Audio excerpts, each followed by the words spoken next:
Cryptocurrencies are digital assets that trade on a 24/7 global market. If you're thinking about adding cryptos like Bitcoin, Ether, or Dogecoin to your investment portfolio, you have several options for doing so. Welcome back to another episode of Cryptology. Subscribe to the channel now so you never miss out on any of our latest and greatest videos as soon as they're released. In this video, we're going to be taking a look at how to buy your first cryptocurrency. Let's get started. Cryptocurrency, it's a unit of measure. It is a digital token that can be transferred from one party to another, but not duplicated. Unlike physical fiat currencies, example the US dollar, cryptocurrencies are decentralized virtual currencies that are typically used to purchase goods or services. Number one, you have to choose a broker or a cryptocurrency exchange. If you're interested in buying and selling crypto, the first step obviously is choosing a platform. You can choose from a traditional broker or a dedicated crypto exchange. With traditional brokers, there are a few online brokers that offer ways to buy and sell crypto, in addition to other assets like stocks, bonds, and ETFs. These platforms tend to offer lower trading costs but fewer crypto futures. Now, cryptocurrency exchanges, you'll have many crypto exchanges to choose from, each with varying offerings of cryptos, wallet storage, interest-bearing account options, and more. Many exchanges charge asset-based fees. As you're comparing different platforms, it's wise to consider things like supported cryptos, security features, the fees, storage and withdrawal options, and last but not least, educational resources. Depending on the crypto exchange, you can trade one crypto for another or exchange fiat money like the US dollar for crypto or vice versa. Prices are based on daily market rates. Brokerages. Traditional online brokerages that offer cryptos are few, but more options are becoming available for crypto-oriented traders.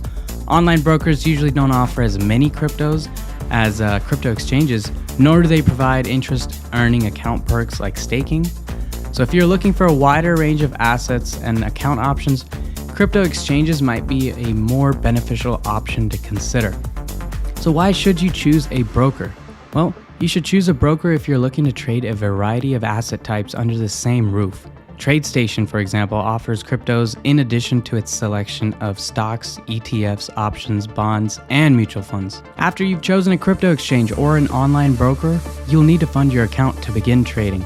Although it differs by platform, most crypto exchanges allow users to purchase crypto using fiat currencies such as the US dollar or the euro, using their debit card or credit cards. Some credit card companies don't allow crypto transactions either. Another thing to look out for is fees. You may run into deposit/withdrawal transaction fees in addition to trading fees, and the fees you pay for funding or withdrawing from your account typically depend on your payment method. For example, Coinbase charges a 3.99% fee for debit card transaction, and it charges $10 for wire transfers. ACH transfers, however, are free. These fees vary per exchange, so you want to pay close attention to each platform's prices before you get started. The next step would be to place an order. You can usually place an order with a click of a button on your broker's or exchange website or the mobile app.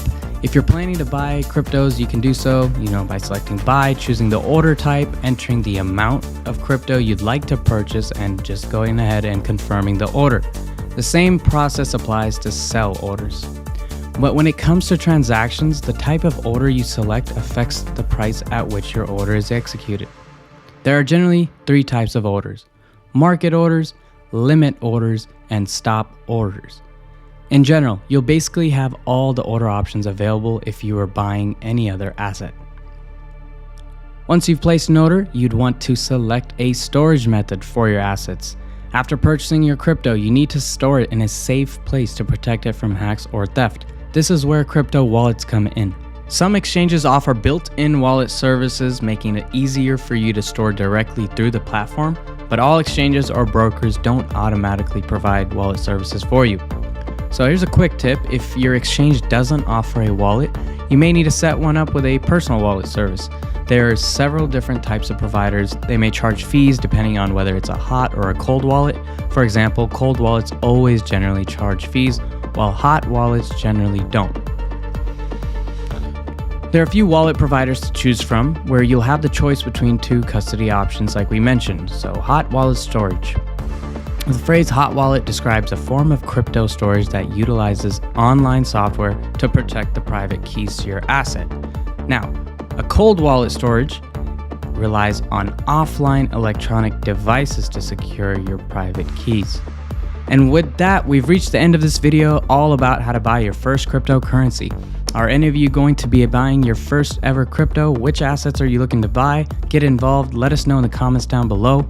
If you enjoyed this episode and found it helpful and entertaining, remember to leave a thumbs up before you leave. Also subscribe to Cryptology and click on the notification bell so you're always up to date with our latest releases. As always, thanks for stopping by and watching. See you again soon in the next one.